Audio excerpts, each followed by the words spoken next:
With the V480, Godox may have just created the most balanced speedlight unit in the market, because this unit is small, it's compact, it's lightweight, it is powerful, and it does all of that at a very reasonable price.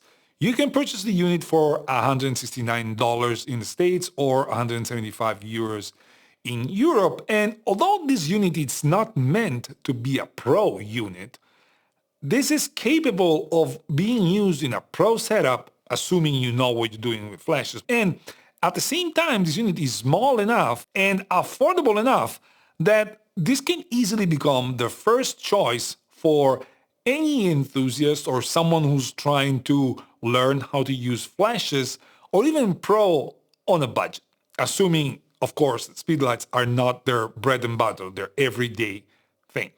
Now, before we go any further, my usual disclaimer. Godox sent me the unit to test and review. I get to keep it, but no money changed hands, and they don't get to know what I'm about to say in this video before you do, guys. They're gonna find out at the same moment you do. Now, back to the unit. This V480 is marginally less powerful than a V1 Pro that you see in my hands, or their very last unit, which is the V100. If I'm not wrong, we're talking about less than a stop of difference at full power, but it's much smaller, way more compact and lightweight, and it costs pretty much half the price. Like those units, this V480 has a lithium battery that you can recharge via USB-C, and it's removable, so you can purchase more if you need those. But spoiler alert, the battery lasts so long that you will probably not need a spare battery for that. And as I mentioned, it can be recharged via USB-C, but oddly enough, in order to charge the battery, you have to basically remove the battery from the side and charge it through the USB-C that you have on the battery itself, which is covered under a white flap.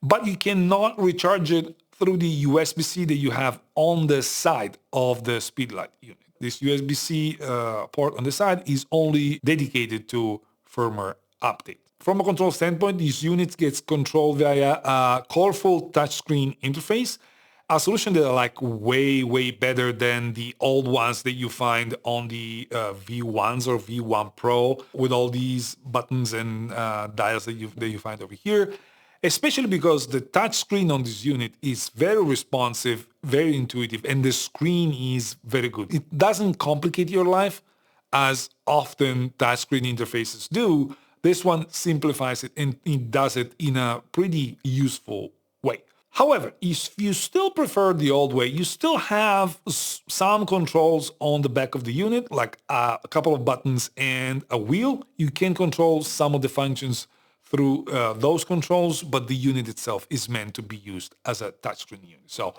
keep that in mind. For me, again, it's a huge upgrade, something that I would love to have on my V1 Pro. Like those bigger units, this one is capable of working in 3 different ways. You can use it as an on-camera flash, you can use it as a remote, and you need a trigger to get it going, or you can use it as with the photo cell if you want, or you can use it as a trigger itself. And you can use it as a trigger while activating its own flash as well.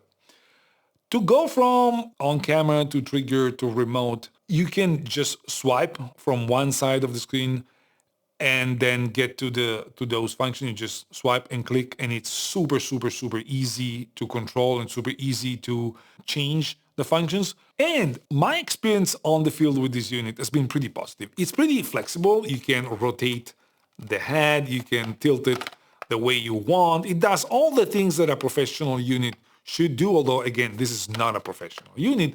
But what matters the most is that from a performance standpoint, this unit exceeded my expectations by a wide margin, especially because I found myself using it in a situation where a smaller unit like this should be at its worst. Because I used it in a portrait session under the sun behind a big 65 centimeters diffuser, meaning a 2 feet, more than 2 feet wide diffuser.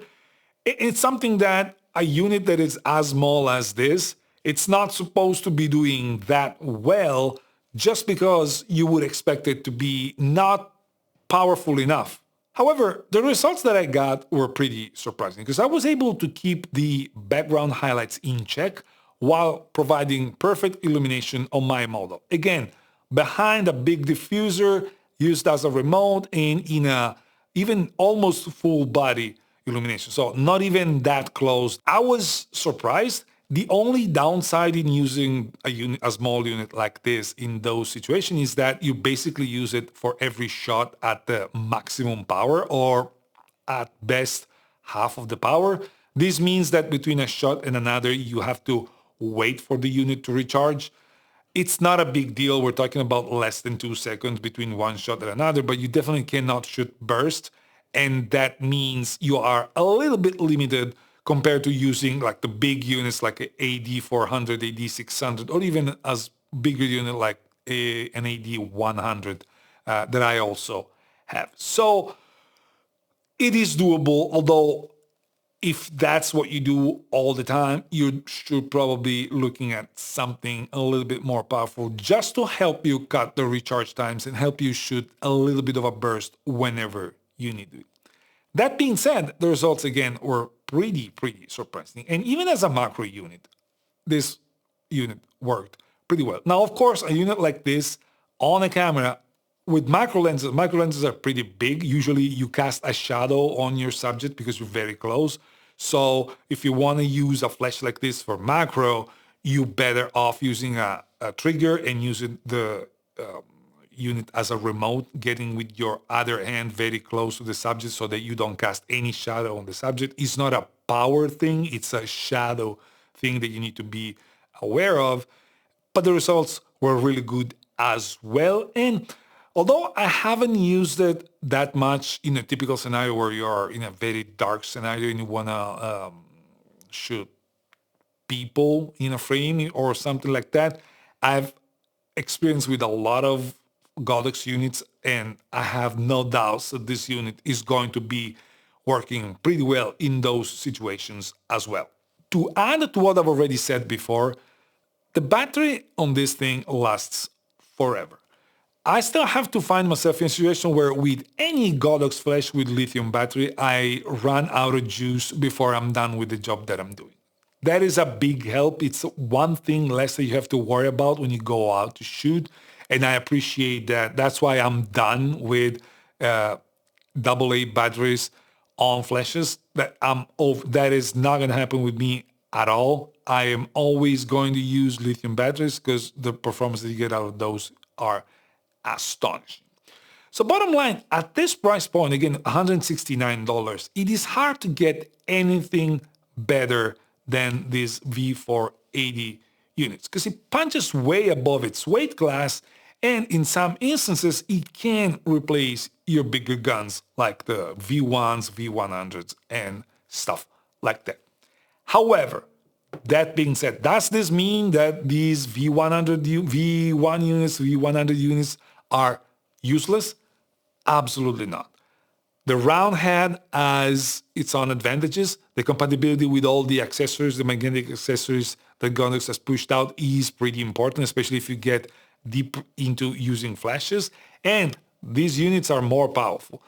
More powerful not only means you get more reach or more light if you're shooting at the maximum power, but this also means that if in the same situation, you're gonna wait more for this unit to recharge compared to the bigger guns.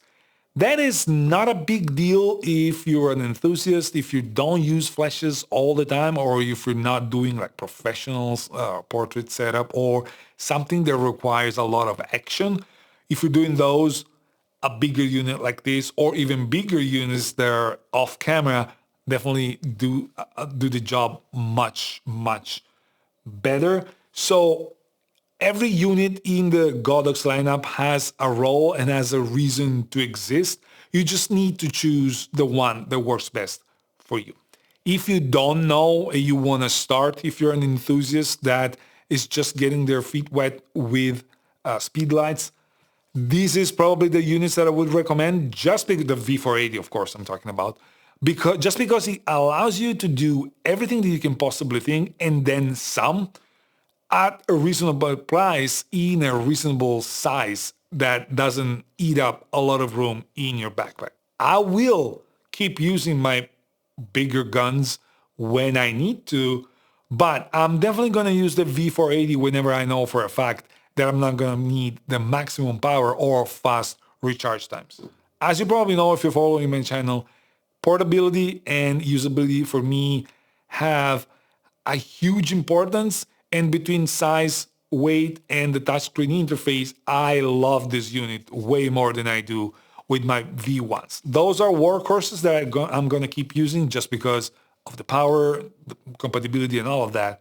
But if I'm going out and about, this is the unit that I'm going to bring with me. That being said, this unit is not only a unit for enthusiasts. Even if you're a pro on a budget or a pro that is looking for a second or third unit, one of those units that you put in your bag because you never know and sometimes you need it, sometimes you don't. This is perfect for that just because it provides you power, flexibility at a reasonable price. And this unit is made for all the major camera systems that you can find in the market. Canon, Nikon, Fuji, Sony, and Olympus, if I'm not wrong. This wraps my video up. I'm pretty pleased with this unit. I could not expect any better than this. I want to thank you for watching, and I want to ask you to subscribe if you haven't, and don't forget to leave me a thumbs up because this helps the algorithm and this helps me growing my channel. More than anything else, however, I want to know what do you think about the unit. I want to know what are thoughts on the unit, or if I forgot to mention something or you want to know more about the unit, let me know. I'll be glad to answer to each one of you. Ciao, grazie, and I'll see you in the next one.